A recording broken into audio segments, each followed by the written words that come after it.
तो आप अपने बचपन के बारे में ज़रा हमें बताएँगे, आपका बचपन कैसा रहा? हमारे घर के लिए ये भी बोला गया है कि बच्चा जो है वो माँ या बाबा नहीं बोलता है बचपने में, वो सबसे पहले ताते थेतत ही बोलता है। आपको इस लेगेसी का क्या बचपन से एहसास था या धीरे-धीरे एहसास हुआ? इस चीज़ का मुझे बचपने में तो एहसास कभी भी नहीं हुआ और मेरा सौभाग्य है कि महाराज जी जैसे गुरु मुझे दादा के रूप में मिले। तो आप बचपन से कथक करना चाहती थी? आपके बचपन में कुछ और प्लान थे? तो मैंने कभी भी नहीं सोचा था कि मुझे डॉक्टर बनना है, इंजीनियर बनना है, ऐसा मेरा कभी कोई ख्वाब भी नहीं था और पता तो मुझे यही था, करूँगी कुछ भी तो म्यूज़िक में ही करूँगी।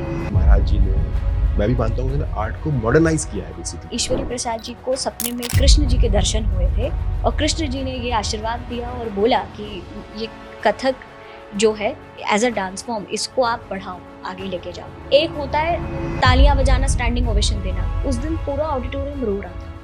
मुझे ऐसा लगता है कि पहले खुद शिक्षा पूरी प्राप्त कर लेनी चाहिए, उसके बाद ही कोई चीज़ सिखानी चाहिए, क्योंकि आप हाफ नॉलेज खुद प्राप्त करके आप दूसरे को दे रहे हैं तो उसका और आधा उसको मिलेगा। ये बॉलीवुड कथक का जो एक नया ट्रेंड स्ट्रीम निकला है या सेमी क्लासिकल मुझे समझ ही नहीं आता होता क्या है। वो टिप टिप बरसा पानी पे कथक सिखा दूंगी तो वो ज़्यादा इजी होगा किसी को भी करने के लिए। आपको बड़े अजीब नज़रों से देखा जाएगा कि अरे ये तो अनपढ़ है, क्लासिकल वाले तो ऐसे ही होते हैं। तो लोगों को लगता है कि अरे ये तो नेपोटिज्म, नेपो किड्स लेकिन ऐसी कोई बात नहीं है। स्ट्रगल सबके होते हैं, अलग अलग ढंग के होते हैं। मैं तो उस दिन स्टेज पे सिर्फ खड़ी थी और मैंने ना एक बार अपनी नज़र घुमाई कि यहाँ दादा हैं, वहाँ जाकिर अंकल बैठे हैं, यहाँ पे मेरे दोनों गुरु खड़े हैं, शाश्वती दीदी जो इतनी सीनियर है हमारी वो खड़ी है और भैया दीदी मैं हम एक साथ खड़े हैं। हम तीनों कितने सौभाग्यशाली हैं कि इन लोगों के साथ में हमें एक ही रंगमंच पे खड़े होने का मौका मिला है। संजय लीला भंसाली जी आर्ट के बहुत बड़े लवर हैं और ट्रू आर्ट के लवर हैं, तो उन्होंने दादा को अप्रोच किया कोरियोग्राफी के लिए, माधुरी जी के लिए, उस काहे छेड़ छेड़ मोहे गरबा लगाए देवदास में। दादा को भी बहुत रानी मुखर्जी अच्छी लगती थी और दादा यही बोलते थे कि मुझे मौका नहीं मिला, कभी किसी ने बोला नहीं, वरना मैं उनको कोरियोग्राफ करता क्योंकि शी इज़ वेरी ग्रेसफुल और आँखों में बहुत बात है उनके। तो मेरे ख्याल से रानी जी अगर करती दादा की कोई कोरियोग्राफी तो बहुत बढ़िया करती। आप सभी का स्वागत है ताल तत्वा की कथक की पॉडकास्ट सीरीज में। ये पॉडकास्ट सीरीज हम उस छोटे से बच्चे के लिए लेके आए हैं जो कथक के फील्ड में आगे बढ़ना चाहता है, अपना करियर बनाना चाहता है। ये पॉडकास्ट सीरीज हम उन सभी पेरेंट्स के लिए लेके आए हैं जो अपने बच्चों को इस फील्ड में आगे बढ़ते हुए देखना चाहते हैं। ये पॉडकास्ट सीरीज हम उन सभी कलाकार के लिए लेके आ रहे हैं जो कि इस फील्ड में अच्छा तो कर रहे हैं, पर और अच्छा कैसे किया जाए, किसी इंटरनेशनल मंच पे कैसे परफॉर्म किया जाए, नेशनल मंच पे कैसे परफॉर्म किया जाए। इस पॉडकास्ट सीरीज में हम बहुत सारे कथक के कलाकार, बहुत सारे एकेडमिशियन को लेके आएंगे जो इस फील्ड में महारत हासिल कर चुके हैं, जो आपको बताएंगे इस फील्ड में हम कैसे आगे बढ़ सकते हैं। आज की जो हमारी मेहमान है, वैसे तो वह किसी इंट्रोडक्शन की मोहताज नहीं है। जिनकी जितनी उम्र है उतना ही साल उनको कथक के सीखने का एक्सपीरियंस है, क्योंकि उन्होंने 3 साल की उम्र से कथक को सीखना शुरू कर दिया था। जिनके घर में बच्चा मोबाइल के अलार्म से नहीं उठता है, कथक के घुंघरू की आवाज से या शास्त्रीय संगीत के गायन से उठता है। जिनके पास एक बहुत बड़ी लेगेसी है, जिनका पंडित बिरजू महाराज जी से एक बहुत ही करीबी रिश्ता रहा है। जिनके घर में कथक ही कथक चलता आया है, बचपन से लेके उन्होंने कथक की चीजों को जिया है, अपने में सारोकार किया है। जो बहुत से नेशनल मंच को इंटरनेशनल मंच पे परफॉर्मेंस दे चुकी है, बहुत सारे उन्हें नेशनल लेवल के अवार्ड्स मिल चुके हैं। तो आइए हम स्वागत करते हैं रागिनी महाराज जी का, और कथक की कहानी रागिनी महाराज जी की जुबानी। मैम, आपका बहुत बहुत स्वागत है ताल तत्वा की podcast. Thank you for having me, बहुत बहुत धन्यवाद। Thank you so much ma'am. Ma'am, आपका तो कथक से बड़ा अच्छा कनेक्शन रहा है, तो आप अपने बचपन के बारे में जरा हमें बताएंगे। आपका बचपन कैसा रहा, कहाँ आपका जन्म हुआ, कैसे आपके घर में जो आप एक लेगेसी कैरी करती हो, क्या माहौल था? जी बिल्कुल। जैसे कि आपने बोला कि हमारे घर में अलार्म से नहीं, ताते थेतत की आवाज़ से जागते हैं हम लोग, वो बिल्कुल सही बात बोली। क्योंकि हमारे घर के लिए ये भी बोला गया है कि बच्चा जो है वो माँ या बाबा नहीं बोलता है बचपने में, वो सबसे पहले ताते थेतत ही बोलता है। तो इसी प्रकार से मेरी भी परवरिश हुई है और मेरा सौभाग्य है कि महाराज जी जैसे गुरु मुझे दादा के रूप में मिले। तो दादा भी बोल सकती हूँ उनको, गुरु भी बोल सकती हूँ। उनके साथ साथ में मेरी बुआ विदुषी ममता महाराज जी और मेरे पिता दीपक महाराज जी, बड़े पापा जय किशन महाराज जी। तो आप ये सोचिए कि एक ही छत के नीचे इतने सारे गुरु मुझे मिले। लोग भटकते हैं गुरु की तलाश में और मुझे घर पर ही सब लोग मिल गए, तो ये तो बहुत बड़ा सौभाग्य है मेरा। और मैं दिल्लीआइट हूँ बिल्कुल, और दादा मेरे लखनऊ के, दादी मेरी बनारस की। तो खून बोल सकते हैं आप यूपी का है, लेकिन पली बड़ी दिल्ली की हूँ। जैसे अभी आपने बोला कि आपके दादा ही आपके गुरु थे और आपके वो दादा भी थे, तो एक वो दो रोल आपके लिए निभा रहे थे। जी। उन दो रोल में उनका डिफरेंशिएशन कैसे आप करना चाहेंगी? बड़ा ही मुश्किल है ये बताना, क्योंकि वो ना एक बहुत ही आम इंसान थे, साधारण सी जिंदगी जीते थे। आम इंसान तो नहीं थे, क्योंकि वो जो थे वो तो सब जानते ही हैं, पर मैंने इसलिए ये शब्द यहाँ पे इस्तेमाल किया क्योंकि वो बहुत ही सादा जीवन जीते थे। और हमारे क्लास के बीच में भी, जैसे अगर 11:30 बजे हम लोग घुंघरू बांध के और दुपट्टा तान के ऐसे खड़े हुए हैं उनके सामने, उनके साथ क्लास कर रहे हैं, और करते करते वो बीच में एकदम से उनको कोई काम याद आता था तो भगा के वो काम पहले करवा देते थे। तो तालीम भी हमारी, अगर आप बोले ना कि 2 घंटे तक कोई डिस्टर्ब ना करे और एक ही जगह खड़े होके तालीम हो रही है, तो इस तरीके की तालीम हमारी नहीं हुई है। जो घर पे बच्चे रहते हैं ना, उन लोगों की तालीम मेरे ख्याल से, जितने भी शास्त्रीय संगीतज्ञ के घर पे पैदा हुए हैं, मेरे ख्याल से वो भी मेरी बात से जरूर अग्री करेंगे, क्योंकि उनकी तालीम अलग से कभी होती ही नहीं है। गुरु हमेशा यही कहता है, तुम लोग तो घर के हो, तुम आते जाते सीख लो। तो समझ रहे हैं आप उस बात को? तो इस प्रकार से हमारी तालीम हुई है। क्लास के बीच में दादा बोलते थे, अच्छा चलो जरा ब्लैक टी बना के ले आओ मेरे लिए। तो मैं सोचती थी, अरे अभी तो हम परन कर रहे थे हाथ बांध के, एकदम से ब्लैक टी कहाँ से याद आ गया। फिर मैं जाती थी, बना के लाती थी। तो आपको पता है, गुरु शिष्य परंपरा एक ऐसी चीज होती है जो रह के ही मालूम पड़ सकती है। पहले के टाइम पे इस चीज की बहुत सुविधा थी, क्योंकि और चीजें नहीं थी, डिस्ट्रैक्शंस नहीं थे, तो लोग अपना पूरा पूरा समय भी दे पाते थे गुरु को, और कोई जल्दी भी नहीं थी। अभी आज के टाइम पे वो चीज थोड़ा पॉसिबल नहीं हो पाता है, क्योंकि हम सभी बहुत ही गति में हम लोग भाग रहे हैं लाइफ में अपने। तो वो चीजें आज के डेट में पॉसिबल नहीं हो पाती है। सब कुछ थोड़ा एकेडमिकल ज्यादा हो गया है, रिस्ट्रिक्शंस, टाइम की पाबंदी, और 50 चीजें हैं जिसमें लोग लगे हुए हैं आजकल। लेकिन ये बात जरूर है कि उस गुरु शिष्य परंपरा में मुझे रह के सीखने का सौभाग्य मिला, उसका एक आनंद अलग ही है। आपने अभी बताया कि आपकी एक बहुत अच्छी लेगेसी रही है। आपको इस लेगेसी का क्या बचपन से एहसास था या धीरे धीरे एहसास हुआ? इसका कुछ बताएंगे जरा? नहीं, बिल्कुल नहीं। और आपने इससे पहले भी जो प्रश्न पूछा था ना, मैं कुछ मिला जुला के दोनों का आंसर इसी में ही दे दूंगी और अच्छे से। क्योंकि क्या होता है ना, मेरे लिए वो मेरे दादा हैं और दुनिया के लिए महाराज जी हैं।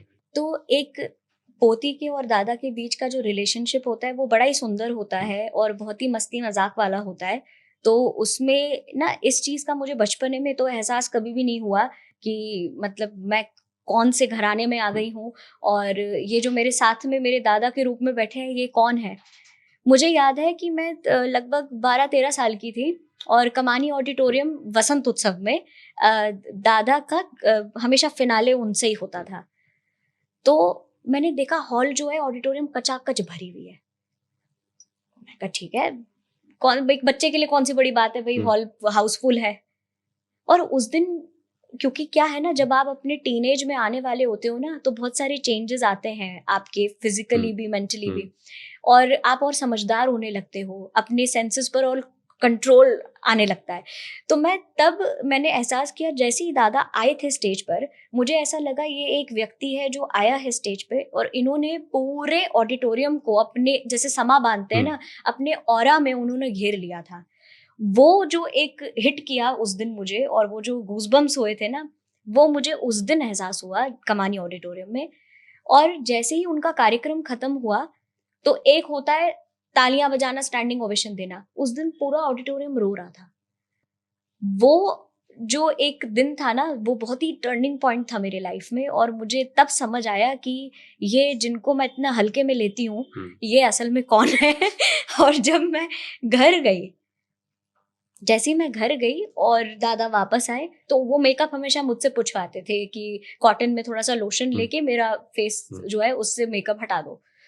तो मैं कॉटन और लोशन लेके खड़ी हुई थी और जैसे ही वो आए तो वो एकदम नॉर्मल, जैसे कुछ हुआ ही नहीं। तब मैं समझी कि ये व्यक्ति घर पे जैसा मेरे साथ रहते हैं वो ये कुछ और है, और जैसे ही वो वहां जाते हैं रंगमंच पे वो कुछ और है। तो वो एहसास मुझे बहुत अच्छी बात है कि बहुत बचपने में ही हो गया था, क्योंकि तब से मैं समझ गई थी कि इनकी किसी भी बात का बुरा नहीं मानना है।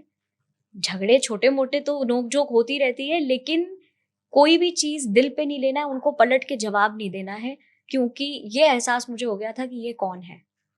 तो ये रियलिटी चेक जो मुझे मिली थी, तब मुझे समझ आया कि ये मजाक नहीं है। अगर मैं इस घराने में पैदा हुई हूँ तो मेरी कुछ रिस्पॉन्सिबिलिटी है, किसी वजह से भगवान ने मुझे इधर भेजा है। तो वो एहसास मुझे हो गया था बचपने में। तो आपके तो खून में कथक है ही, जी। तो आप बचपन से कथक करना चाहती थी? आपके बचपन में कुछ और प्लान थे धीरे धीरे? देखिए बचपने में ना क्या होता है कि 100 चीजें अच्छी लगती हैं कि मुझे ये भी करना है, मुझे वो भी करना है। तो मैंने कभी भी नहीं सोचा था कि मुझे डॉक्टर बनना है, इंजीनियर बनना है, ऐसा मेरा कभी कोई ख्वाब भी नहीं था। और पता तो मुझे यही था, करूंगी कुछ भी तो म्यूजिक में ही करूंगी।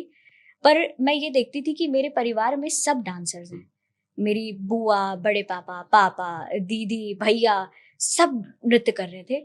तो मुझे ये लगता था अभी मैं भी उसमें एक आ जाऊंगी तो मतलब एक ही चीज को कितने लोग करेंगे। लेकिन जैसे जैसे बड़ी होती गई तो बोलते हैं ना, वो अंदर से एक आवाज आती है और अंदर से खून बोलने लगा कि ये क्या भटक रही हो और किन चीजों में पढ़ रही हो। एकेडमिक्स को मैंने काफी सीरियसली ले लिया था, और जो कि अच्छी बात भी है, उसने मुझे बहुत ग्रो करने में हेल्प किया। तो मैं एकेडमिक्स को भी बहुत श्रेय देती हूँ कि पर्सनालिटी शेप करने में बहुत मदद करता है। लेकिन अंदर से एक आवाज आई कि ये भटकने की जरूरत नहीं है, शांति से वही काम करो जिसके लिए पैदा हुई हो। तो फिर मैं वापस इसी ट्रैक पे आ गई, क्योंकि क्या होता है ना, आप बचपने से जिस माहौल में पले बड़े होते हैं ना, आपको उसकी आदत हो जाती है। एक डॉक्टर का बच्चा जो है वो बचपने से देख रहा है घर में मेडिसिन हैं, घर में आला रखा हुआ है, इक्विपमेंट्स हैं, सारे टूल्स हैं। तो उसको उन चीजों की आदत होती है, वो आदी होता है उन चीजों का। तो इस वजह से अगर वो बड़े होकर डॉक्टर बोलते हैं ना, डॉक्टर का बेटा डॉक्टर बन गया, तो वो कोई बड़ी बात नहीं है, क्योंकि वो बचपने से है ही है। सिमिलरली हमारे लिए भी वही चीज एप्लीकेबल है, क्योंकि हम लोगों ने बचपने से ताथई थई तत किरतक थुन थुन नाते टिता ये सारे बोल इतना ज्यादा हमारे लिए फेमिलियर हैं कि ये भाषा हमें समझ आती है ज्यादा, बाकियों से शायद ज्यादा समझ आती होगी। तो इस वजह से आना तो इसी रास्ते था। अभी आपने बात किया कि गायन या म्यूजिक का आपने बात किया, आप कथक की अच्छी डांसर है, उतनी अच्छी आप गायिका भी है। तो आपको क्या लगता है कि गायन का कथक में क्या अच्छा योगदान रहता है? ऐसे कॉन्फिडेंस आता है? क्या महत्व है गायन का कथक के साथ? देखिए, संगीत जो है वो कंप्लीट, संगीत शब्द ही उसका मतलब है गायन वादन नृत्य जी। तो नृत्य जो है वो गायन के बिना और वादन के बिना हो ही नहीं सकता है। तो कोई भी नृत्य शैली हो, उसमें आपको परकशन चाहिए, आपको उसमें वोकल्स चाहिए ही चाहिए। तो इस वजह से हाँ, ऐसा जरूरी नहीं है कि हर एक डांसर बहुत अच्छा सिंगर हो, ऐसा जरूरी नहीं है। लेकिन नॉलेज जरूर होती है डांसर्स को, सोने पे सुहागा कैसे। बिल्कुल। और नॉलेज आ जाती है करते करते, कि ये पता होता है कि भले खुद के गले में स्वर हो चाहे ना हो, पर ये मालूम पड़ जाता है कि ये सही है और ये गलत है। तो सुर की पहचान होने लगती है।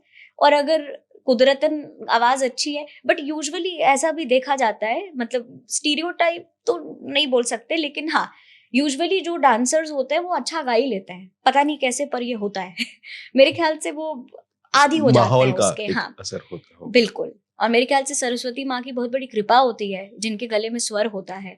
हाँ, हर सिंगर डांसर हो ऐसा भी जरूरी नहीं है, और हर डांसर सिंगर हो, लेकिन पहचान सबको होती है। एक सिंगर जो है, आप ये देखिए ना, ठुमरी जब गाते हैं तो ठुमरी में वो जो वेरिएशंस गले से जो स्वर से निकलती है, वो कैसे होगी? जब तक मन नहीं नाचेगा, जब तक दिमाग में वो पिक्चर नहीं क्लियर होगी, तब तक आप जस्टिस कर ही नहीं सकते वोकल्स में भी। तो इस वजह से मेरे ख्याल से नृत्य हर जगह है, वोकल्स हर जगह है, और इंस्ट्रूमेंट्स, बीट के बिना तो कुछ होगा ही नहीं। दादा एक बहुत अच्छी बात बोलते थे कि सबसे बड़ा रिदम जो है वो सबके अंदर समाया हुआ है, वो है हार्ट बीट, धक धक धक धक। तो इस वजह से उस तरह से देखा जाए तो हर एक व्यक्ति डांसर है, क्योंकि सबके अंदर रिदम है। तो इन सब किस पूरी सृष्टि में रिदम है, तो आप इससे तो मतलब मेरे ख्याल से ये परे नहीं है, सब एक ही है। जैसे अभी आपने बोला दादा जी। एक अच्छी बात बोलते थे, वैसे आपको महाराज जी ने बहुत बातें बताई होंगी। कौन सी एक पर्टिकुलर बात जो आपको बहुत हिट की या बहुत इन्फ्लुएंस उस बात का आज भी आपके पास है?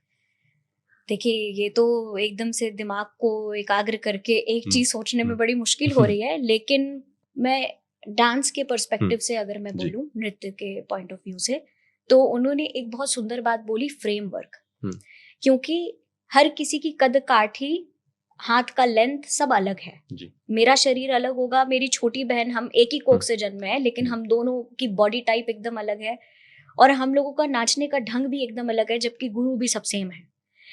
तो उन्होंने यही बोला कि अपने शरीर को समझ के नाचना बहुत जरूरी है, और अपनी कैपेसिटी को। ऐसा नहीं है कि आप हर चीज पे गिव अप कर दें। कैपेसिटी से मेरा ये मतलब नहीं है कि अगर मैंने कोई एक कॉम्पोजिशन देखी जो कि मुझे लग रहा है कि ये शायद मैं नहीं कर पाऊंगी, कोशिश करनी चाहिए, लेकिन जरूरी नहीं है कि हर चीज हर किसी पर सूट भी करे। समझ रहे हैं? तो मेरे ख्याल से ये चीज सिर्फ डांस में ही नहीं, ये लाइफ में हर क्षेत्र में हर जगह एप्लीकेबल होगी कि हर चीज आपके बस की हो, ऐसा जरूरी नहीं है। तो अपनी क्षमता को समझ के और अपनी फ्रेमवर्क को समझ के नाचेंगे तो ज्यादा अच्छा लगेगा। मैं अगर हाथ को बहुत खींच खींच के नाचने की कोशिश करूं, क्योंकि मेरी हाइट छोटी है, तो मैं कुछ अजीब लगूंगी। मेरा लेंथ, मेरा जो ता है या मेरा थई है, वो इतना ही कह रहा है, तो इतना ही करना चाहिए। हाँ, अपना पूरा स्ट्रेंथ देना चाहिए उसमें, ऐसा नहीं कि लूज छोड़ दिया, लेकिन फ्रेम के हिसाब से नाचने में वो आकृति बेहतर दिखती है, सुंदर लगती है।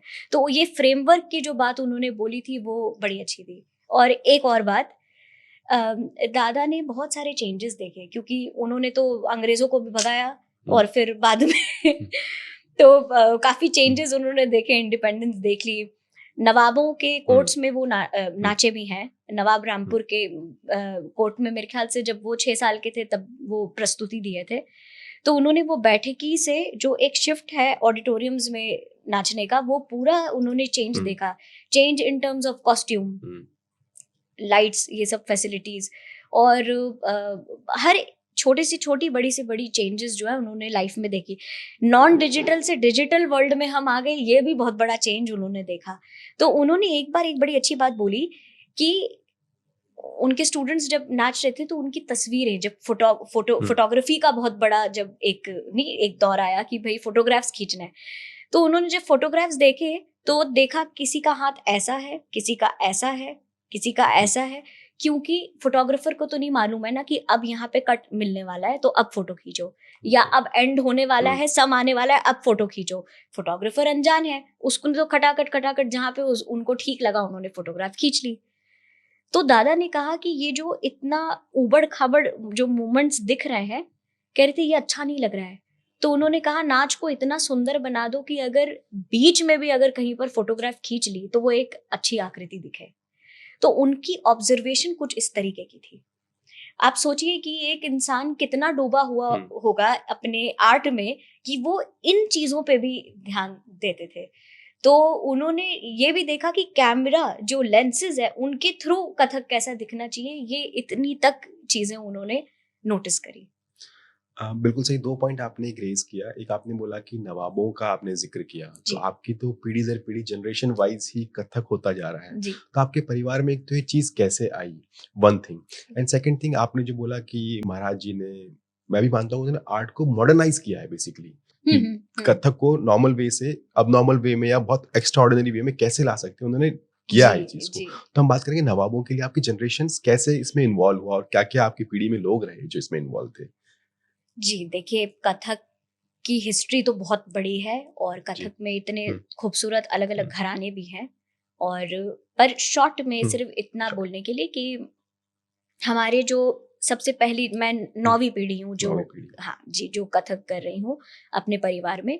तो पहली पीढ़ी जिनसे जो पायनियर हैं, जो फर्स्ट थे, वो थे ईश्वरी प्रसाद जी। तो अच्छा, एक और बड़ी मजेदार बात है, क्योंकि आज मुझे ये मौका मिल रहा है बड़ा खुल के लंबी लंबी बातें करने का, तो मैं ये आज बोलती हूँ कि एज अ चाइल्ड मेरे भी दिमाग में ये चीज आई थी। कई चीजें ना अंधविश्वास होती हैं, या क्या प्रूफ है, हम सबको यही चाहिए होता है ना कि ये चीज आपने कैसे बोल दी, इसका प्रूफ कहाँ है। तो क्योंकि मैंने हिस्ट्री भी पढ़ी है, तो मैंने उसमें यही पढ़ा कि मेरे ख्याल से 3 चीज़ें होती हैं जिनके आर्कियोलॉजिकल फैक्ट्स होते हैं। तो उन चीज़ों पे आधारित आप चीज़ों पर बिलीव करते हैं। तो एक होती है डॉक्यूमेंटेशन, कि कहीं पर लिख दिया गया हो तो आप मान लेंगे कि ये चीज़ हुई है। फिर एक होती है प्रिंट्स, कहीं गुफा में कहीं वो गुद गया हो तो हाँ भाई ये चीज़ हुई थी। फिर एक होती है ओरल ट्रेडिशंस। तो ओरल ट्रेडिशंस जो है वो भी उसी की मान्यता जो है वो भी उतनी ही है जितनी रिटन डॉक्यूमेंटेशन की है। तो ओरल ट्रेडिशंस के हिसाब से मैं तो उन चीज़ों पे विश्वास करूंगी जो मुझे मेरे दादा से सुनने को मिली। तो लेकिन ये बुक्स में भी लिखित है कि ईश्वरी प्रसाद जी को सपने में कृष्ण जी के दर्शन हुए थे और कृष्ण जी ने ये आशीर्वाद दिया और बोला कि ये कथक जो है एज अ डांस फॉर्म, इसको आप बढ़ाओ, आगे लेके जाओ। तो कोई भी यही बोलेगा कि अच्छा इनको कृष्ण जी के दर्शन होने लग रहे हैं और लोग मान भी रहे हैं।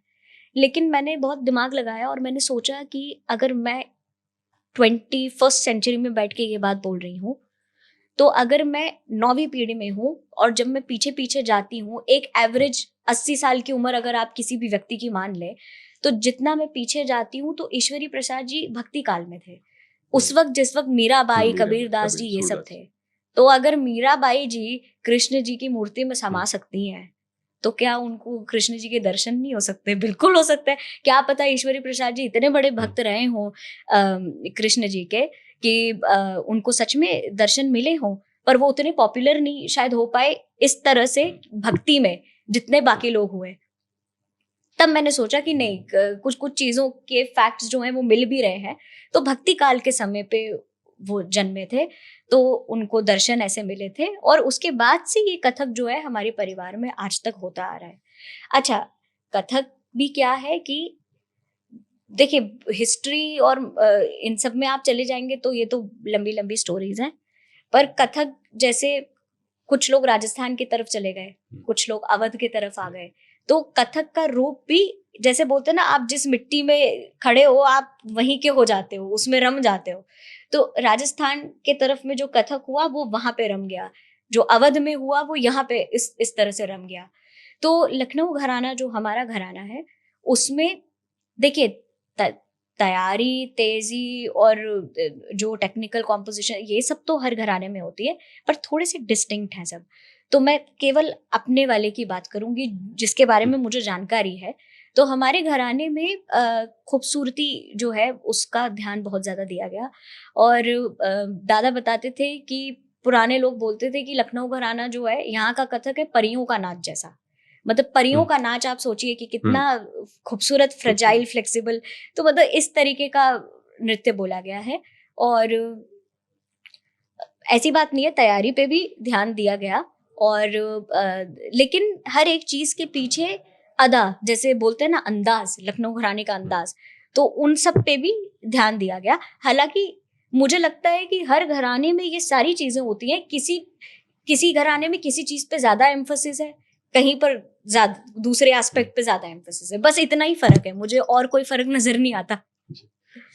जैसे आपने अभी बोला कथक की हिस्ट्री के बारे में आपने बताया, एक कोई छोटा बच्चा इसे कथक को समराइज करना हो छोटे वे में, कथक को समझ पाए, कथक कैसे शुरू हुआ, कथक डांस है क्या, डिफरेंट घराने क्या है, इनमें डिफरेंस क्या है, जरा सा आप किसी बच्चे को बताना चाहें, कैसे बताना चाहें? अच्छा देखिए, कथक में 4 घराने हैं। लखनऊ घराना है, जयपुर घराना है, बनारस घराना है, रायगढ़ घराना है। ठीक है, तो समय समय पे सब घराने अपने तरह से शेप हुए।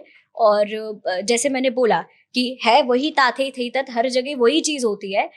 मैं घराने को कैसे एक्सप्लेन करती हूँ और ये मैं शेयर करना चाहूंगी कि मेरा जो पॉइंट ऑफ व्यू है घरानों को लेके, आप ABCD जानते हैं, मैं भी जानती हूँ। आपको ABCD लिखना आता है, मुझे भी लिखना आता है। ठीक है, आपकी हैंडराइटिंग मेरे से मैच होगी क्या? नहीं होगी। बस उतना ही फर्क है। क्या पता आप बोल्ड लेटर्स में लिखना चाहते हैं, मैं शायद कैलीग्राफी में लिखूंगी, कोई दूसरा कर्सिव हैंडराइटिंग में लिखेगा, तो कोई स्मॉल लेटर्स में लिखेगा। तो बेसिकली इतना ही डिफरेंस है कि वही ताथई थई तत है, सबने अपने तरह से उसको हैंडराइटिंग में उन्होंने कर दिया। तो बस यही है। और दूसरी बात यह है कि दादा हमेशा एक बात बोलते थे कि कथक नाचो, कहीं भी नाचो, कहीं से भी सीखो कुछ भी, बस अच्छा नाचो, सुंदर नाचो, बात खत्म। बस इतनी बात है। और वो एक बड़ी अच्छी बात बोलते थे कि शास्त्रीय नृत्य संगीत जो है ये हमारी ना इंद्रियों को शांत करने के लिए बना है। जैसे सुकून बोलते हैं ना कि सुकून मिलना चाहिए। कोई म्यूजिक हम सुनते हैं, सूफी सुनते हैं, तो हम मग्न हो जाते हैं उसमें। और कभी हम रॉक म्यूजिक सुनते हैं तो हम पागल हो जाते हैं, खुशी से खिल जाते हैं। हर एक म्यूजिक का अपना इम्पोर्टेंस है। रॉक म्यूजिक की अपनी जगह है, बॉलीवुड की अपनी जगह है। अगर हम शादी ब्याह में हैं तो ऑब्वियसली हम बॉलीवुड प्रेफर करेंगे, मैं खुद भी प्रेफर करूंगी। तो शास्त्रीय नृत्य संगीत का ये महत्व है कि कोई दादा बड़ा अच्छी बात बोलते थे कि जब कोई दफ्तर से घर आए तो वो आपका म्यूजिक या डांस देख के वो घर जाके ये बोले कि सारी थकान आज दिन की उतर गई। ये ना बोले कि अरे वैसे ही सर में दर्द था और सर दर्द होके मैं घर जा रहा हूँ, ये ना। बहुत अच्छा पॉइंट आपने यूज किया कि एक थकान का, या आजकल के समाज में बात करें एंजाइटी बहुत बढ़ रहा है, डिप्रेशन बढ़ता जा रहा है, तो कथक एक बहुत अच्छा माध्यम हो सकता है इस चीज को दूर करने के लिए। तो ऐसी कोई लेडी जैसे सपोज 30 साल या 40 साल में बचपन में कभी डांस सीखती हो, जिनका सीखने का मन हो, वो कुछ करना चाहती हो, आधा एक घंटा भी अगर वो इन्वॉल्व होना चाहती है, अपने कैसे इन्वॉल्व कर सकती है, कैसे स्टार्ट कर सकती है कोई भी एक लेडी? देखिए, पहली बात तो ये है कि किसी को अगर रुचि है कथक सीखने में तो वो बिल्कुल सीखे। आजकल तो इतने सारे माध्यम हैं। अभी पहले ऑनलाइन क्लासेस, हालांकि इंटरनेट पहले भी था, जूम मीटिंग और व्हाट्सएप कॉल ये सब पहले भी हो सकता था, लेकिन कभी ध्यान तब तक नहीं आया जब तक हम लोगों ने कोविड फेस नहीं किया। तो ऑनलाइन सीखने का ये माध्यम है, लेकिन मुझे ऐसा लगता है कि ऑनलाइन में वो बात नहीं होती है जो 1 to 1 होती है। पर something is better than nothing. अगर आपको कोई अच्छा गुरु मिल रहा है, पहुंच आपकी वहां तक हो पा रही है, तो मुझे लगता है कि फिर आप ऑनलाइन आप सर्च करिए।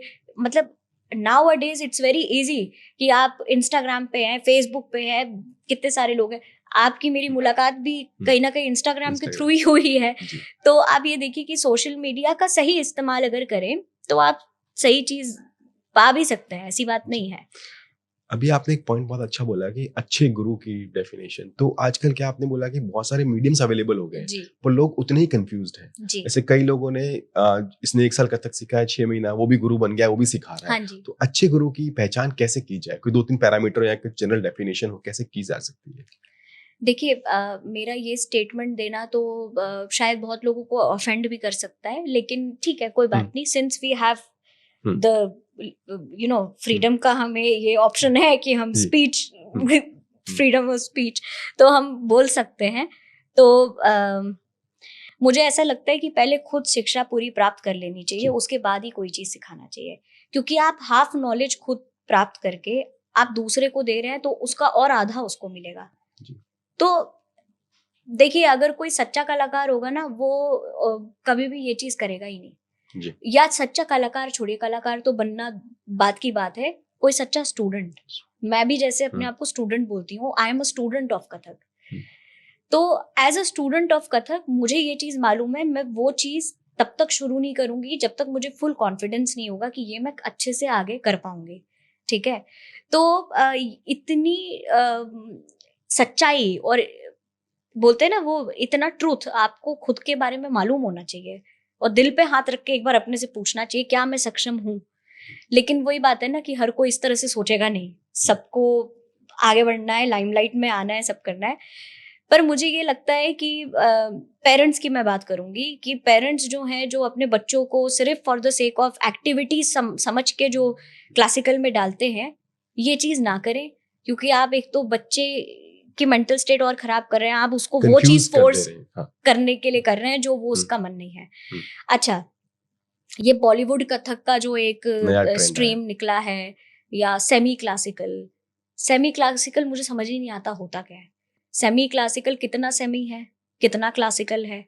अगर इसका भी कोई अगर एक बार है तो मुझे कोई बता दे कि सेमी क्लासिकल में क्या आप घुंघरू पहन सकते हैं कि नहीं पहन सकते हैं, क्या आप कथक का कॉस्ट्यूम पहनते हैं या आप नॉर्मल कपड़ा पहनते हैं, बॉलीवुड से गाने लेते हैं या हॉलीवुड से लेते हैं या क्लासिकल गाने लेते हैं। What is semi classical? तो मुझे लगता है ये कोई जॉनरा है ही नहीं, जो कि जबरदस्ती बना दिया गया है, और इस चीज के मैं एकदम खिलाफ हूँ।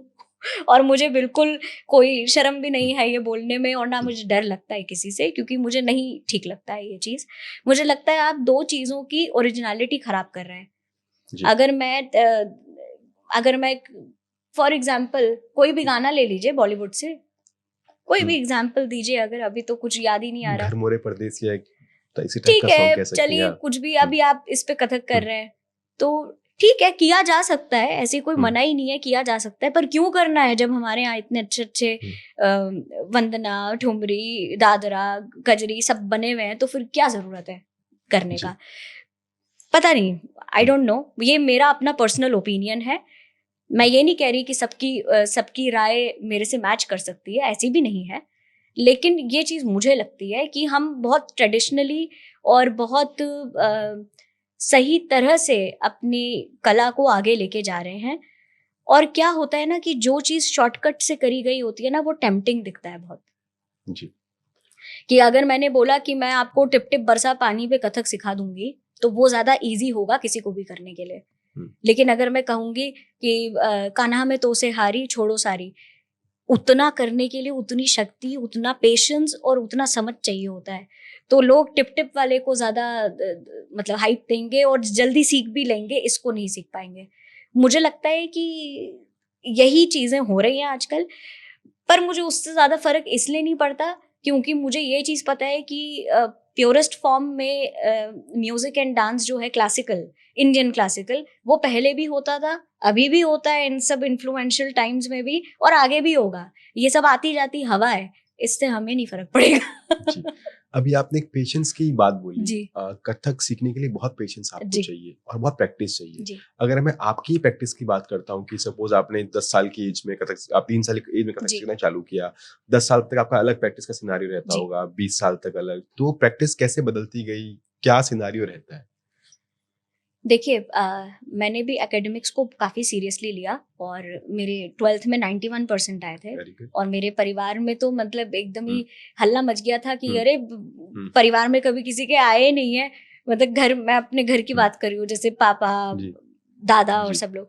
तो क्योंकि क्या है ना, बचपने से ही सबने हमेशा सब कला के अंदर ही रमे हुए रहे, तो उतना एकेडमिक्स की जरूरत सी नहीं लगी करने की।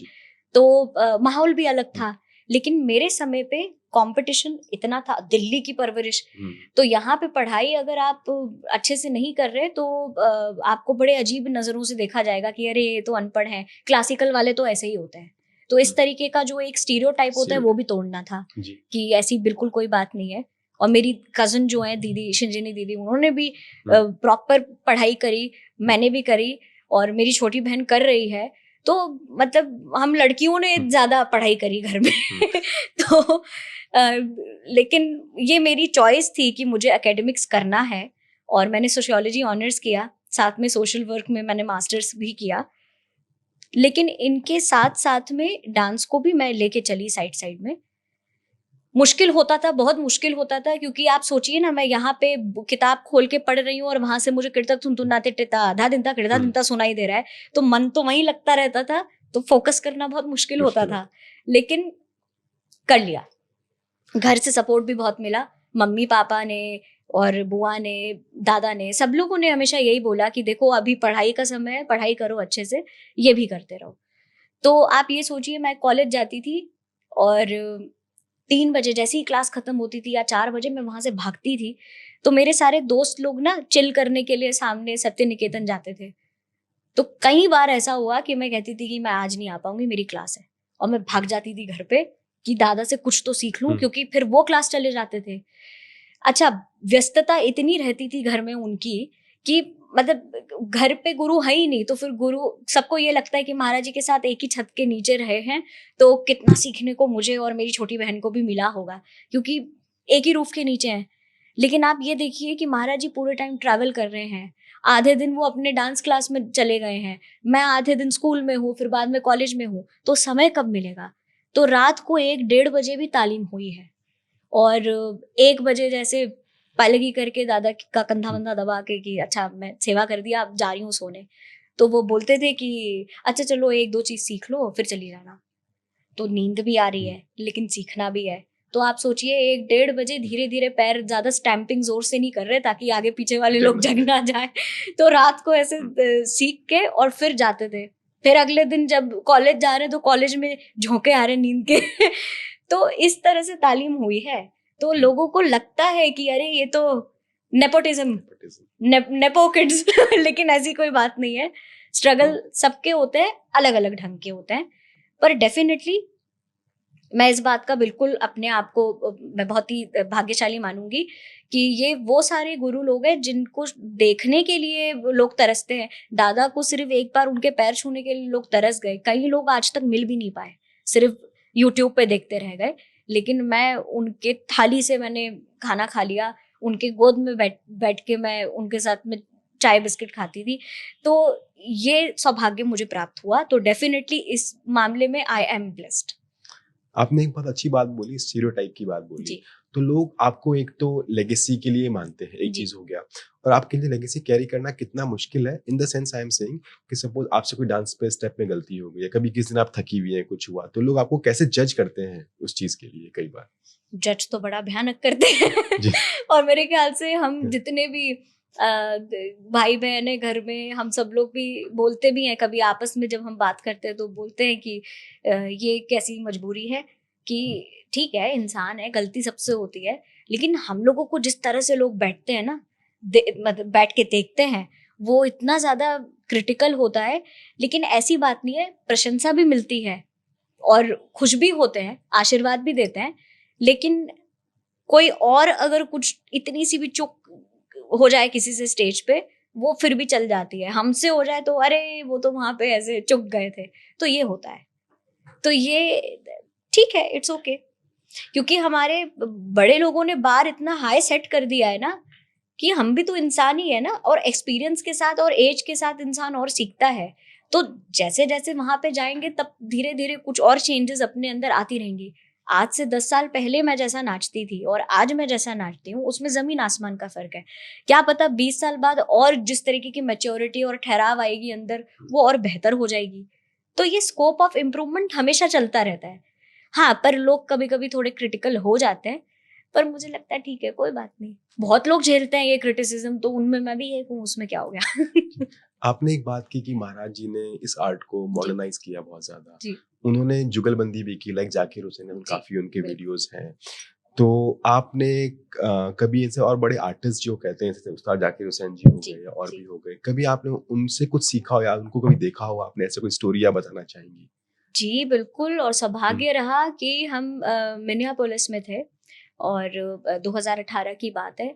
और चौगुलबंदी के लिए हम सब लोग इकट्ठे स्टेज पे आए थे, जहाँ पे दादा शुरुआत कर रहे थे। सेकंड नंबर पे चौगुलबंदी में फॉलो दादा के बाद में बुआ, पापा और शाश्वती दीदी, जो दादा की बहुत सीनियर मोस्ट डिसाइपल्स में से है। तो शाश्वती दीदी सेकंड, ये तीनों सेकंड नंबर पे। थर्ड नंबर पे मैं, मेरी दीदी और भैया, हम थर्ड नंबर पे थे। एंड फोर्थ नंबर पे जाकिर अंकल। तो ये चौगुलबंदी करने का मौका मिला। मैं तो उस दिन स्टेज पे सिर्फ खड़ी थी और मैंने ना एक बार अपनी नजर घुमाई कि यहाँ दादा हैं, वहाँ जाकिर अंकल बैठे हैं, यहाँ पे मेरे दोनों गुरु खड़े हैं। शाश्वती दीदी जो इतनी सीनियर है हमारी, वो खड़ी है। और भैया दीदी मैं, हम एक साथ खड़े हैं। हम तीनों कितने सौभाग्यशाली हैं कि इन लोगों के साथ में हमें एक ही रंगमंच पे खड़े होने का मौका मिला है। तो मेरे ख्याल से इस तरीके की अपॉर्चुनिटी कहाँ मिलती है, किसी को भी नहीं मिलती है। और अब ना दादा रहे ना जाकिर अंकल रहे, तो आप ये सोचिए कि वो कितनी प्रेशियस, वो ट्रेजर है मेरे लिए। और उसकी वीडियो भी मैंने अभी मांगी है, तो वो आउट होगी तो मैं डेफिनेटली उसको मैं शेयर भी करूंगी सोशल मीडिया पे। तो बहुत मौका मिला इन लोगों को सुनने का, देखने का। और मेरे ख्याल से जितने भी रसिक जन हैं और डांस म्यूजिक लवर्स हैं, ये हम सबके लिए बहुत बड़ी बात है कि हम इस एरा में पैदा हुए हैं जहाँ पे इन लोगों को हमने देखा। क्योंकि अब आप ये देखिए, जो बच्चे आज पैदा हो रहे हैं और जो बाद में और होंगे, वो लोग इनको सिर्फ नाम के तरह से जानेंगे कि महाराज जी थे, जाकिर हुसैन जी थे, पंडित राजन मिश्रा जी थे, एंड सो ऑन, कितने सारे। अब महाराज जी का और माधुरी जी का भी एक बहुत अच्छा कनेक्शन रहा है। हाँ। उस बारे में आप कुछ बताना चाहेंगे? जी, असल में माधुरी जी दादा से बहुत साल पहले, जब वो करियर की एकदम पीक पे थी, बहुत यंग थी, तब की बात है। तो दादा का यूएस आना जाना बहुत होता था, और सैन फ्रांसिस्को में अनुराधा नाग करके एक दादा की भी डिसाइपल हैं, और रविशंकर जी से भी विजय शंकर जी से उन्होंने सीखा, जो कि दादा के डिसाइपल रहे। तो अनुराधा दीदी हर साल ऑर्गेनाइज करती थी वर्कशॉप्स, और रीटा दीदी भी, जो मिनियापोलिस की मैंने बात करी। तो ये लोग बहुत एक्टिव रहे हैं दादा को यूएस बुलाने के लिए। तो माधुरी जी की जो सगी बहन है भारती आंटी, तो भारती आंटी भी सैन होजे रहती हैं। तो दादा जब वहां जाते थे और कभी माधुरी जी होती थी वहां पे, तो वो जाके दादा का वर्कशॉप अटेंड करती थी, क्योंकि बचपन से उन्हें कथक करने का बहुत शौक था और वो कर सीखती भी थी। अच्छा, फिर बाद में ये हुआ कि संजय लीला भंसाली जी आर्ट के बहुत बड़े लवर हैं, और ट्रू आर्ट के लवर हैं। तो उन्होंने दादा को अप्रोच किया कोरियोग्राफी के लिए, माधुरी जी के लिए, उस काहे छेड़ छेड़ मोहे गरवा लगाए देवदास में। तो वहां से जो कनेक्शन बना, और वो बाद में डेढ़ इश्किया में भी जगाए सारी रहना, उसमें भी कोरियोग्राफी करी, और ऑन एंड ऑफ भी माधुरी जी से काफी दादा की बातचीत रहती थी, और वो बहुत अच्छे से दादा को समझती थी। मतलब एक एक चीज पूछती थी कि महाराज जी इसको कैसे करना है, बारीकियों को वो पूछती थी, क्योंकि उनकी भी रुचि बहुत थी। और माधुरी दीक्षित जी के जो हस्बैंड हैं नेने जी, तो उनके साथ में भी दादा की बड़ी अच्छी बॉन्डिंग हो गई थी, गैजेट्स की वजह से भी। क्योंकि मुझे याद है जब आईपैड क्या होता था हमें मालूम भी नहीं था कि आईपैड और एप्पल के नए नए। अच्छा, दादा को गैजेट्स का बहुत ज्यादा शौक था, तो तब हमारे घर पे iPad 4 श्री राम नेने जी ने गिफ्ट की थी। तो वो घर पे था, और मैंने कहा दादा ये क्या आप उठा के लेकर आ गए? कह रहे अरे नहीं, ये भैया ने दिया है, तो मुझे तो बहुत पसंद है, तुम्हें पता ही है गैजेट्स, अब बताओ इसमें ये सेटिंग कैसे करनी है। मैंने कहा दादा मुझे ऑपरेट ही नहीं करना आता, मैं कैसे करूंगी इसको? तो फिर भैया दीदी हम लोग लगे रहते थे कि इसको किसी तरह से फिक्स कर दें। तो उनके परिवार के साथ में बॉन्ड बहुत अच्छा ही रहा है शुरू से। इनफैक्ट जैकी अंकल के साथ भी, जैकी श्रॉफ जी के साथ में, और देवदास का वो जो दौर चला था उसमें जैकी अंकल भी थे सब, तो कनेक्शन भी वैसे बैठा। अच्छा, जैकी अंकल को भी बहुत शौक है क्लासिकल म्यूजिक का, तो उन्होंने अपने फार्म हाउस पे वीडियो कॉल पे, मैं और दादा दोनों वीडियो कॉल पे थे, तो वो दिखाया भी था उन्होंने कि बेटा ये देखो सितार रखा हुआ है यहाँ पे, अब यहाँ पे जब आओगे तुम लोग तो यहाँ पे म्यूजिक करोगे। तो बड़ा अच्छा लगता है कि जब इवन मेन स्ट्रीम बॉलीवुड में भी जितने लोग हैं वो लोग खुद कितना, क्योंकि वो भी आर्टिस्ट हैं, तो वो भी कितने अच्छे तरह से आर्ट की रिस्पेक्ट करते हैं, क्लासिकल की। अभी हमने बात की बॉलीवुड की, आपका आज की तारीख में या पहले कोई बॉलीवुड एक्टर या एक्ट्रेस आपका फेवरेट कौन है, या कोई मूवी आपको सबसे अच्छी लगती है? जी, ये तो बड़ा ही कठिन सवाल है, क्योंकि बहुत सारी चीजें आ रही हैं दिमाग में। तो ऋतिक रोशन तो मैं बिल्कुल डिनाई नहीं कर सकती, वो तो मेरे ख्याल से जितने भी 90s 20s के किड्स हैं वो सभी लोग, जो पहला हीरो ऋतिक रोशन। तो Hrithik Roshan definitely, because of his versatility, such a good actor. Main बात ये है कि एक्टर बहुत अच्छे हैं, डांसर बहुत अच्छे हैं, तो ये थोड़ा बायस्ड एक ओपिनियन है, और फिर 4 चांद लग जाते हैं क्योंकि इतने गुड लुकिंग है। तो ये लुक्स मेरे ख्याल से मेरे लिए सबसे ज्यादा लीस्ट इम्पॉर्टेंट है, बट आर्ट बहुत अच्छा है उनका, डांस बहुत अच्छा है ऐसे। But all time favourite Govinda ji. हाँ, बट एक और बात है, there are ifs and buts, but Shahrukh Khan को आप कभी भी डिनाई नहीं कर सकते किसी भी प्लेटफॉर्म पे, किसी भी एज में। मतलब शाहरुख खान एक ऐसे एक्टर हैं जो मुझे लगता है कि 2 घंटे 2.5 घंटे की कोई भी मूवी में 5 मिनट का कैमियो उनको दे दो तो वो 5 मिनट याद रह जाता है। मतलब वो अपना प्रेजेंस मार्क करके जाते हैं, वो ऐसे एक्टर हैं। तो definitely Shahrukh Khan is Shahrukh Khan for a reason, तो वो तो है ही है। But I love Hrithik Roshan and Govinda ji इतने वर्सेटाइल और स्पॉन्टेनिटी इतनी है उनमें कि गोविंदा जी मेरे ख्याल से हर मामले में कमाल है। आपने मुझसे मूवी का भी पूछा था, अच्छा, और मैंने सिर्फ एक्टर्स का नाम लिया था, ऐसी बात नहीं है, एक्ट्रेसेस भी बहुत मेरी फेवरेट हैं। Rani Mukherjee is my all time favourite, so just one answer. Of course there is Priyanka Chopra and Rani Mukherjee. मतलब अगर मुझे एक नाम लेना होगा कि कोई ऐसी एक्ट्रेस जो मेरी ऑल टाइम फेवरेट है, तो वो रानी मुखर्जी होंगी। दादा को भी बहुत रानी मुखर्जी अच्छी लगती थी, और दादा यही बोलते थे कि मुझे मौका नहीं मिला, कभी किसी ने बोला नहीं, वरना मैं उनको कोरियोग्राफ करता, क्योंकि शी इज़ वेरी ग्रेसफुल और आंखों में बहुत बात है उनके। तो मेरे ख्याल से रानी जी अगर करती दादा की कोई कोरियोग्राफी तो बहुत बढ़िया करती जी। एज गुड एज माधुरी जी करती, मुझे ऐसा लगता है। तो ये भी है। और मूवी मुझे बड़ी सारी याद आ रही हैं इस वक्त मूवी, लेकिन कोई ऐसी मूवी जो मैं किसी भी वक्त किसी भी मूड में देख सकूं तो दिल चाहता है, और इरफान खान की करीब करीब सिंगल। थोड़ी सी इजी गोइंग मूवीज मुझे अच्छी लगती हैं, बहुत ज़्यादा जो थ्रिलर है या फिर मिस्ट्री है वो भी। देखिए, जो मूवी अच्छी बनती है किसी भी जॉनरा की हो वो अच्छी ही होती है, लेकिन मुझे लगता है थोड़ी सी कॉमेडी और हॉरर कॉमेडी जैसे स्त्री थी, ये सब भी मजा आता है देखने में। अभी हम लोगों ने बात की इंटरनेशनल मंच की, जी। आपने कई मंच पे परफॉर्म किया है इंटरनेशनली भी, तो आपको क्या लगता है इंटरनेशनल ऑडियंस जो कि अपार्ट फ्रॉम एनआरआई इंडियंस है, जी। उनका ऑडियंस का एक टेस्ट क्या रहता है, या उनको आप कैसे परफॉर्म करते हुए दिमाग में चीजें ध्यान रखती है, चीज का ध्यान रखना है? देखिए, एक सबसे बड़ी बात होती है जब आप इंटरनेशनल परफॉर्मेंस देते तो लैंग्वेज की एक प्रॉब्लम आती है। तो ऑब्वियसली क्योंकि कई सारी चीजें अवधी में है, हिंदी में है, तो उन चीजों की ट्रांसलेशन जो है एकदम एग्जैक्ट ट्रांसलेशन कभी कभी इंग्लिश में नहीं मिल पाती है, तो हम एक लमसम एक्सप्लेनेशन दे के कर लेते हैं। दादा ने ये जो बहुत बड़ा इनोवेशन कथक में किया है वो ये किया कि नॉर्मल कथक के जो बोल है ना उनके पीछे ऐसी मीनिंग दे देते थे कि वो आम जनता को भी बड़ी प्रभावित करती थी। और जैसे वो एक करते थे ना, वो तक दी ग ता थूंग दी ग तक ता धी क द द गी न थई तक दी ग ता थूंग दी ग तक ता धी ग द द गी न थई तक दी ग ता थूंग दी ग त। तो ये ऐसे इसको 3 बार रिपीट करते हैं। तो उन्होंने बोला कि 2 दोस्त हैं, एक सुस्त है एक चुस्त है। तो जैसे ही हम बोलते हैं एक लेजी है, ए तक दी ग ता थूंग दी ग तक ता धी क द द गी न थई, तो दूसरा वाला जो क्विक है, जो एकदम स्विफ्ट है, दूसरा फ्रेंड, वो कहते हैं तक दिग तक दिग तक तक ददग न थई। तो आप ये देखिए कि जैसे ही मैं ये एक्सप्लेनेशन देती हूँ तो ये ज्यादा रिलेटेबल होने लगता है एक आम जीवन से। तो उनको नेचर में, और नेचर में ही नहीं, एवरीथिंग अराउंड हिम, उनको हर चीज में नृत्य दिखता था।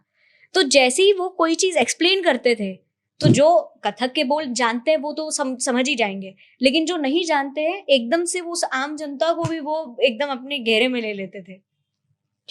अभी आपने बात किया एक डिफरेंट तरह की तिहाई का, जी। तो आपने, आपके दादा ने बहुत चीजें इनोवेशन किया जी। है। मेरी फेवरेट एक तिहाई है स्नेक एंड लेडर वाली, सांप सीढ़ी वाली एक तिहाई है, और उसके अलावा भी एक तिहाई को कई एक्सप्रेशन से हम व्यक्त कर सकते हैं, तो आप कुछ बताएंगे उसके बारे में? जी जी जरूर। स्नेक्स एंड लैडर वाली वो ऐसी एक्सप्लेनेशन है कि मैं दर्शकों को भी बता दूं कि जैसे ही हम खेलना शुरू करते हैं तो देखते हैं कि बहुत सारे लैडर्स हैं, स्नेक्स हैं, तो अक्सर 99 पे एक एनाकोंडा बड़ा सा बैठा होता है, और जैसे ही हम जीतने वाले होते हैं 99 पे गोटी कट के और घूम के नीचे 10 पे आ जाती है।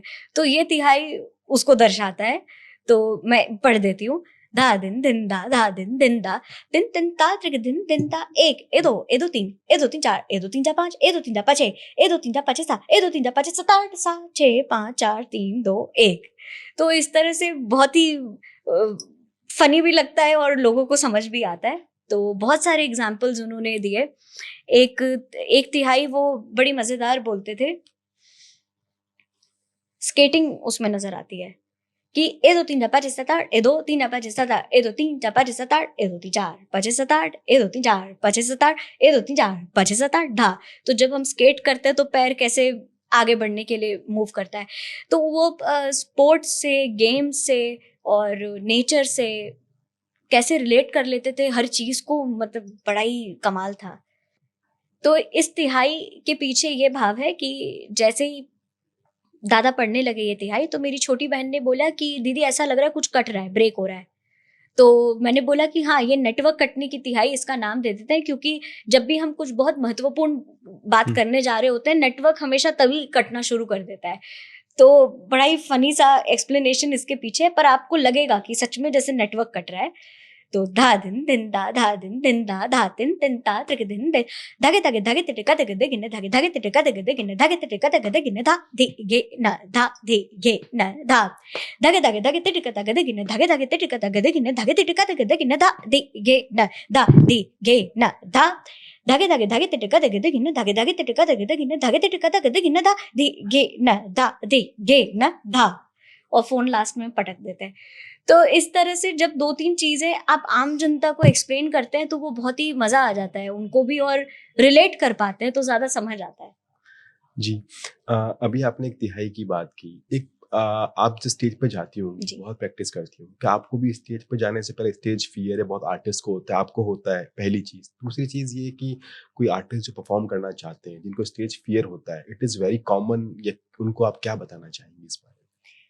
जी, स्टेज फियर बिल्कुल होता है, बहुत ज्यादा होता है, एकदम बटरफ्लाइज होते हैं स्टमक में। और ये तब होता है जब विंग्स में खड़े होते हैं कि अब बस एंट्री होने वाली है। और ये फियर होना बहुत जरूरी है, मुझे ऐसा लगता है, इसीलिए क्योंकि एक वो डर कि वो चीज जो हमने अपने गुरु से सीखी है बस उनकी नाक नहीं कटानी है। वो जो एक डर होता है ना, ये अच्छे के लिए होता है। क्योंकि अगर आप एकदम बेधड़क ओवर कॉन्फिडेंट हो गए तो आर्ट तो उसी दिन आपका डूब जाएगा। तो मेरे ख्याल से कॉन्फिडेंस जरूरी है और मैं कॉन्फिडेंट हूँ कि मैं जो करूंगी ठीक करूंगी और विश्वास है मुझे अपने ऊपर। लेकिन वो जो एक डाउट होता है ना मन में कि इतना भी मत चढ़ो सर पे कि सच में जाके सब गड़बड़ कर दिया, तो वो एक डर बहुत जरूरी होता है। और नर्वसनेस अगर किसी को भी स्टेज पे जाने से पहले फील होती है तो ये अच्छी बात है, इसमें कोई परेशान होने वाली बात नहीं है। वो एंजाइटी थोड़ी सी जो होती है, it's okay, it's very normal. मेरे ख्याल से हम जब भी, हमें डर किस बात का होता है कि हम कहीं कुछ गड़बड़ ना कर दें, यही होता है। तो अगर आपने अभ्यास अच्छा किया है तो आप गड़बड़ तो नहीं करेंगे, और अगर करेंगे भी तो मुझे ऐसा लगता है कि उसको इस तरह से उसको मोल्ड कर देना चाहिए बाकी चीजों में कि वो पता ही ना लगे। मतलब ऐसा कैमोफ्लेज करना चाहिए दूसरी चीज के साथ कि मालूम ही ना पड़े किसी को कि अच्छा स्टेप तो ये था लेकिन आप भूल गए तो आपने कुछ और कर लिया। तो या तो इतना प्रेजेंस ऑफ माइंड हो कि आप उसको एकदम से स्टेज पे अपने आप को कवर कर लें। और ये बात जरूर है कि जो भी शिक्षा आपको अपने गुरु से मिली है उस बात का डर रहना चाहिए कि हम कुछ गलत ना करें, कुछ ओवर ना कर दें या कुछ कम ना करके छोड़ दें। जितना होना चाहिए बस उतना ही होना चाहिए। आपने अभी तक बहुत सारे विद्यार्थियों को सिखाया होगा, डांस को सिखाया होगा, कोई एक या दो कॉमन मिस्टेक जो कॉमनली स्टूडेंट्स करते हैं वो आप बताना चाहेंगे? उनको उसको मिस्टेक को कैसे अवॉइड कर सकते हैं, कैसे इम्प्रूव कर सकते हैं? बहुत अच्छा सवाल आपने पूछा है ये। आई एम रियली हैप्पी कि आपने ये क्वेश्चन पूछा। सबसे बड़ी गलती जो स्टूडेंट्स करते हैं वो ऑब्जर्व नहीं करते, और जैसे मैं कुछ बता रही हूँ तो वो साथ में करना शुरू कर देते हैं। तो मैं हमेशा रोकती हूँ कि पहले आप देखेंगे नहीं तो समझेंगे कैसे, सीखेंगे कैसे। तो यही बात पेशेंस की फिर से आ जाती है कि कोई भी चीज सीखने के लिए, समझने के लिए पेशेंस बहुत चाहिए होता है। तो अगर कोई कुछ कर रहा है और मैं साथ साथ कर रही हूँ तो मैं तो अपने में खो गई ना, तो मैंने देखा क्या, मैंने ऑब्जर्व क्या किया। तो इस वजह से स्टूडेंट्स को, सबको ये बोलती हूँ मैं कि आप लोग थोड़ा सा धैर्यता रखिए मन में, और ऑब्जर्वेशन इज द की।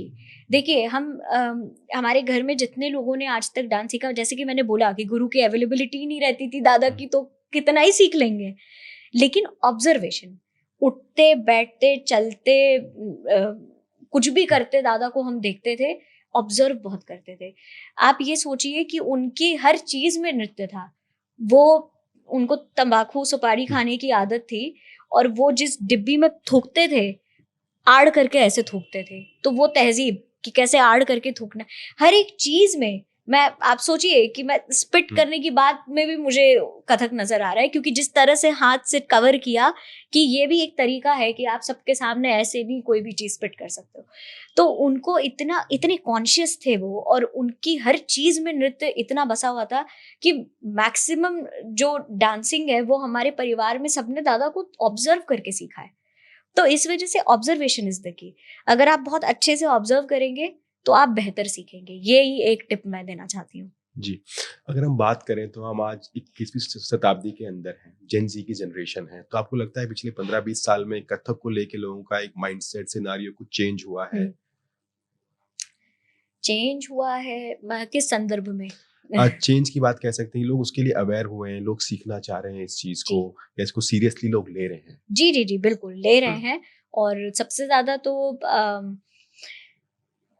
अच्छी बात तब हुई थी जब कोविड का समय आया था ना, तो एकदम सब कुछ बंद हो गया था और हम लोग का काम ही सोशल गैदरिंग्स का ही है, तो वही बंद हो गया था। तो बड़ा ही डिप्रेसिव स्टेट से सभी लोग गुजर रहे थे कि अब क्या, नेक्स्ट व्हाट, क्या होगा, कैसे होगा। तो मुझे ऐसा लगता है उस समय पे जितने डीएम्स मुझे इंस्टाग्राम पे या फिर पर्सनल मैसेजेस जितने फेसबुक पे आते थे कि हमें सीखना है, हमें ऑनलाइन सीखना है, ऑनलाइन सीखना है, मैं लिटरली शॉक्ड रहती थी क्योंकि मैं हैंडल नहीं कर पा रही थी लोगों को और सबको मैं जवाब नहीं दे पा रही थी, इतने लोगों की इंक्वायरीज आ रही थी। तो मुझे ये तो लगा कि ऐसा नहीं है कि ये लुप्त हो गया है। कई लोग बोलते हैं ना कि आजकल कथक लुप्त हो गया है या शास्त्र संगीत लुप्त हो गया है, भरतनाट्यम लुप्त, तो ऐसी कोई बात नहीं है। बहुत लोग हैं और मुझे तो ऐसा लगता है हर दूसरे गली में सब डांसर बनना चाहते हैं या म्यूजिशियन बनना चाहते हैं। तो मुझे ये लगता है कि ये बहुत ही अच्छी बात है, पॉजिटिव बात है। हाँ, लेकिन जैसे कि मैंने बोला कि शॉर्टकट्स अपना के अगर करना चाहते हैं तो वो पॉसिबल नहीं है। अगर आपको करना है तो आप सही चीज करें, ठीक से करें।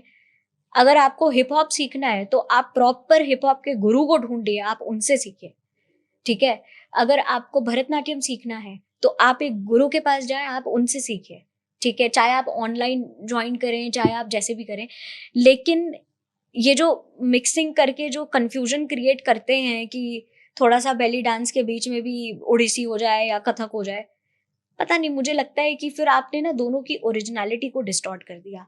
ठीक है, जिन लोग को अच्छा लगता है, अच्छा है, देखने में विजुअली अपीलिंग लगता है, मैं डिनाई नहीं कर रही, पर क्यों करना है जब कोई चीज, वही बात है ना कि आप दाल के साथ में नूडल्स नहीं खा सकते, कैसा लगेगा टेस्ट जी आप, ठीक है ना, वही बात है। तो आप चावल के साथ दाल खाएंगे तभी अच्छा लगेगा, आप नूडल्स के साथ में आप या तो आप वेज मंचूरियन खाएंगे तभी अच्छा लगेगा। हर चीज का कॉम्बिनेशन होता है। अभी आप एकदम उल्टा सीधा कर देंगे तो कैसा लगेगा, स्वाद बिगड़ जाएगा। तो यही बात बोलना चाहूंगी। अभी आपने बोला कि लॉकडाउन के टाइम आपको बहुत मैसेज आए कि हम आपसे सीखना चाहते हैं। आज कोई बच्चा दूर कोई बैठा है, कोई दिल्ली में बैठा है, तो आपसे फिजिकली या ऑनलाइन कैसे सीख सकता है, वो कैसे आपको अप्रोच कर सकता है? मैं अपने इंस्टाग्राम के सारे डीएम्स चेक करती हूँ, ये मैं अपनी बात कर रही हूँ। बाकी कोई कितना कर पाते हैं, नहीं कर पाते हैं, और सही बात है, अब हर कोई इंसान सोशल मीडिया पे नहीं पूरे दिन बैठ सकता है, लेकिन मैं करती हूँ। मैं टाइम निकालती हूँ इस चीज़ के लिए, और जितने भी जो हिडन रिक्वेस्ट भी आते हैं मैं वो भी देखती हूँ जाके। तो इस वजह से ये बात तो सच है कि मैं सब चेक करती हूँ। तो आप मुझे वहाँ कांटेक्ट करिए। कभी मैंने सीन करके अगर जवाब ना दिया तो आप समझिए कि मेरी कोई व्यस्तता होगी, या मैं बहुत जल्दीबाजी में मैंने ऑन तो कर दिया लेकिन मैं उसको ठीक से एड्रेस नहीं कर पाई, तभी मैंने रिप्लाई नहीं दिया है, वरना I make sure I reply everyone. So I think Instagram is the easiest medium to connect with me and with a lot of people also. मतलब मैं यही नहीं कह रही मुझसे सीखे, बहुत सारे अच्छे कथक डांसर्स हैं, आपको जिनसे सीखना है, जिस घराने में सीखना है, बहुत सारे लोग हैं। आप तो देखिए, तो धमाधम मिलते रहेंगे, सब इतने अच्छे अच्छे कलाकार हैं, कितने सारे इस क्षेत्र में मेरे इतने अच्छे अच्छे दोस्त हैं सब, तो सभी बहुत अच्छा काम कर रहे हैं। तो आप डीएम करिए, मेरे ख्याल से सभी चेक करते हैं। तो हमने कथक के बारे में बहुत सारी बात की, बहुत एक सिंपल बात करते हैं कि हमारी डेली लाइफ से कथक कैसे रिलेट हम कर सकते हैं। जी, बहुत ही ये इंटरेस्टिंग टॉपिक है। और जैसे कि मैंने कुछ एग्जांपल्स दिए तिहाइयों के द्वारा, तो दादा ने जिस तरह से, अब न्यूमेरिकल कॉम्पोजिशंस की भी बात है। अभी अगर मैं आपको ता थई थई तद बोलूंगी तो एकदम से शायद याद ना हो, पर मैं 1 2 3 4 बोलूंगी तो वो याद हो जाएगा।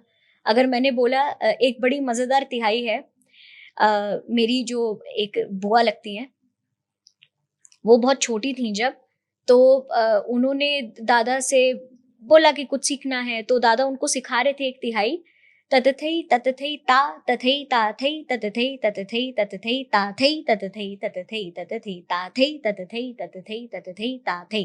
अब एक छोटे बच्चे के लिए तो ये कितनी बड़ी कॉम्पोजिशन है, कितनी मुश्किल कॉम्पोजिशन है। तो उन्होंने क्या किया, उन्होंने बोला ततथई, इसको बोलो धनिया, और फिर ततथई मिर्ची, तो धनिया मिर्ची ता तथईता और टमाटर थई तत थई तत थई तत थई ता थई चटनी चटनी चटनी ला दे चटनी चटनी चटनी ला दे। तो धनिया मिर्ची और टमाटर की चटनी चटनी चटनी ला दे तत थई तत थई तत थई ता थई तत थई तत थई तत थई ता थई। तो एक बच्चे को अगर आप धनिया मिर्ची बोलेंगे तो वो ज्यादा इजीली कर पाएगा, लेकिन अगर आप ततथई बोलेंगे तो शायद तुतलाने की भी वजह से वो बोल भी नहीं पाएंगे। तो इस तरह से नृत्य को कितना सिंप्लीफाई कर दिया उन्होंने समझाने के पर्पस से, नॉट कि आप स्टेज पे खड़े होके धनिया मिर्ची नहीं कर सकते आप देश विदेश में, लेकिन समझाने के पर्पस से कितना उन्होंने एक अच्छा मिडवे ढूंढा। सिमिलरली कथक इसीलिए हमारे आम जिंदगी में है क्योंकि कथक की जो भाव भंगिमा है, कथा शब्द से कथक आता है ना। और हम अगर कथक कर रहे हैं तो हम कथाकार हो गए। तो स्टोरी टेलर्स तो सभी हैं। अगर आपको मुझसे कोई बात करनी है तो आपके भी चेहरे से वो प्रश्न दिख रहा है, तभी आप प्रश्न पूछ रहे हैं, तभी मैं उसका जवाब दे रही हूँ। तो मेरे ख्याल से कथक हम अपनी रोजमर्रा की जिंदगी में करते हैं, हम उसको रियलाइज नहीं करते हैं कि हम रोज करते हैं। अगर ठीक है, मैं एक एग्जांपल देती हूँ। अगर आपकी कोई मीटिंग चल रही है, ठीक है, और मीटिंग चल रही है जिसमें कोई शोर नहीं कर सकता, ठीक है, और खाने का टाइम हो गया है और बात नहीं कर सकते क्योंकि आवाज कैच हो जाएगी, तो आपकी मदर या आपकी वाइफ आपसे आके अगर पूछेंगी दरवाजे के आड़ से कि खाना खाना है, टाइम हो गया है, तो कैसे पूछेंगे? हाँ, नॉर्मली कि तो ये सब क्या है? ये भाव है। जहां मोशन आएगा वहां पे वो नृत्य ही है। तो टाइम ऐसे दिखाया, भूख लग रही है, कुछ खाना है, तो ये सब क्या है? ये भाव है। बस यही है कि हम लोग जब स्टेज पे करते हैं तो थोड़ा उसको रगड़ाई करके पॉलिश्ड वे में हम उसको करते हैं, रिफाइंड वे में हम उसको करते हैं, लेकिन वैसे कथक रोजमर्रा की जिंदगी में लोग करते ही हैं। तो एक एग्जाम्पल मैंने अभी रिसेंटली अपने टेडेक्स टॉक में मैंने दी भी थी कि मोहे छेड़ो ना नंद के सुनहु छैल मोहे छेड़ो ना। तो अब छेड़ो ना जो है, इसके कितने इंटरप्रिटेशंस हो सकते हैं कि एक छेड़ो ना हम अपसेट होके भी बोल सकते हैं कि अरे छेड़ो ना, एक गुस्से में भी बोल सकते हैं कि छेड़ो ना, फिर एक हम शर्मा के भी बोल सकते हैं कि ये छेड़ो ना, फिर एक हो सकता है कि अरे छेड़ते क्यों नहीं, छेड़ो ना। तो एक शब्द के पीछे कितने अलग अलग मीनिंग होते हैं। तो इसीलिए आपके एक्सप्रेशन से ये स्टेट हो सकता है कि क्या कॉन्टेक्स्ट है उस सेंटेंस का। तो यही चीज मैंने वहां पे भी बोली थी, तो लोग काफी रिलेट कर पाए थे इस चीज से। तो इसीलिए कथक हमारी एवरीडे लाइफ में है, हमें मालूम नहीं है बस, पर वो है। जी, बहुत खूबसूरती से आपने इस एग्जाम्पल को बताया। आज के हमारे पॉडकास्ट से बहुत अच्छा लगा हमें बातचीत करके आपसे। आज के हमारे पॉडकास्ट से एक छोटा बच्चा जो कथक सीखना चाह रहा है वो जरूर इंस्पायर्ड हुआ होगा, उसे बहुत टेक्निकल चीज़ें पता चली होगी, एक्सप्रेशन कैसे देते हैं, कॉमन मिस्टेक्स क्या है, बहुत चीज़ें पता चली। तो जो हमारा जो उद्देश्य था कि कथक की कहानी रागिनी महाराज जी की जुबानी, उसके अलावा दर्शकों को हमारे ये भी पता चलेगा कि आप जितनी अच्छी डांसर हैं, कितनी अच्छी इंसान भी हैं, तो ये भी लोगों को पता चलेगा। ऐसे ही सीरीज हम लोग आप लोगों के लिए लाते रहेंगे। Thank you so much ma'am, हमें बहुत अच्छा लगा। Thank you so much for having me. Thank you.